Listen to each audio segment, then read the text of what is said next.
I was listening to a podcast episode the other day with the journalist from the Philippines, Maria Ressa, and she was talking about her struggles as she was arrested multiple times for political issues while she was just attempting to report on what was going on.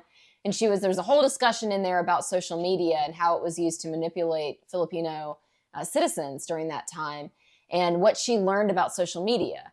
And what she mentioned was that fear, anger, and hate were the three things that social media companies realized 100% created blow up viral posts on social media. And so they started to favor fear, anger, and hate, posts that incite that type of emotion from people. Why? Because we have to remember this. We are not the customers on social media. We are the product. The customers are the advertisers.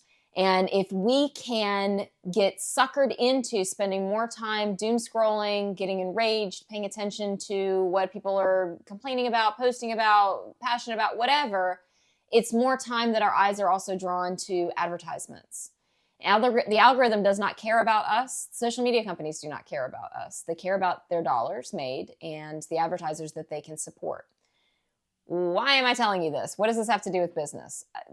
Maybe nothing, but I think it has to do a lot with the way that you interact with the world. And therefore, because you are all leaders, business leaders and leaders in your communities, I do think it has something to do with business. So just stick with me here for a second. When we are constantly consuming fear, anger, and hate online in a little computer that's right there in our hands that we're constantly able to get access to, that's going to trickle into every single area of our life. It's going to cause us to be more angry, more fearful, more paranoid, more frustrated, more short-tempered, more suspicious of everyone around us. The people that we work with, the people that work for us, our spouses, our children, our everyone. And so this definitely has a ripple effect that is dangerous, right? What comes to mind for this type of thing, because this is something I've been choosing to pay attention to in terms of how I spend my time and energy, is that we do have a choice. We have a choice of how to use these tools. And I think that that's obvious, but sometimes it feels like it's just an automatic grab my phone and start scrolling without I don't have a choice is what it feels like, but we do. So what have I started to do that has made an impact here? Well, I can choose to unfollow certain accounts that are just constantly stirring up negativity, whether I agree with the negativity or not. I've chosen to unfollow a lot of those. I've chosen to stop doom scrolling. I found that my go-to when I didn't have something I was actively doing was just subconsciously, automatically picking up my phone and just starting to scroll through stuff. And I was seeing a bunch of crap that I really didn't need to see. And I've also set time limits on my phone for when I'm allowed and how much I'm allowed to consume on those sites. I also think that it's worth pausing before reacting when I get agitated about something, rather than going straight into the comment section and seeing what everyone else has to say, or God forbid, posting a comment myself. I just pause and have to reflect on what is it that this is going to do, this being my reaction. I think it's really important right now more than ever to really audit my inputs, to get a feel for what am I putting into my brain and how is that then affecting the rest of my life. So I've written down 3 questions that I've been asking myself that has made a big difference in how I'm choosing to consume this type of media. The first one is, does this make me feel informed, or does it just make me feel inflamed?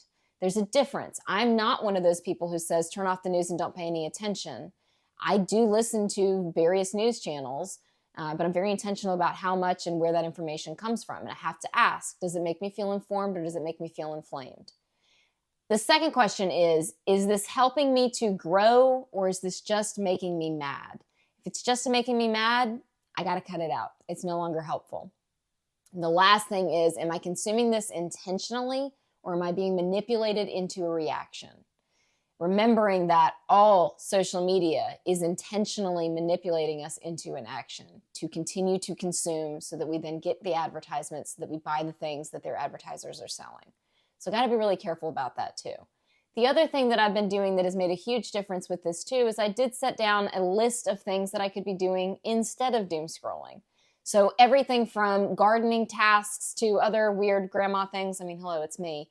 Pressing flowers, cyanotyping artwork, all of this type of stuff. I have a list of things that I could be doing, some big projects, some small projects.